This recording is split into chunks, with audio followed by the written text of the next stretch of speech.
কি অবস্থা ভাইয়ারা? কি একটা অবস্থা দেশের ভিতরে শুরু হইছে ভাই।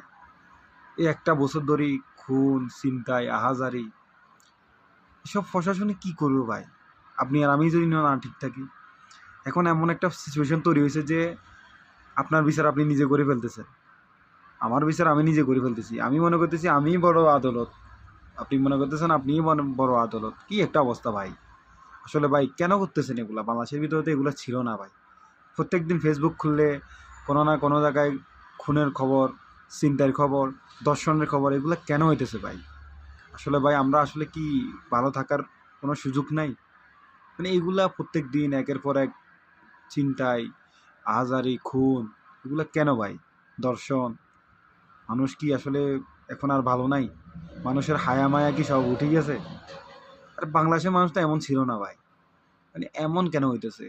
ফেসবুক খুললে ইপটিজিংয়ের খবর, ফেসবুক খুললে খুনের খবর, ফেসবুক খুললে হ্যাঁ ছিনতাইয়ের খবর, চুরির খবর, ডাকাতির খবর এইসব কি শুরু হয়েছে ভাই?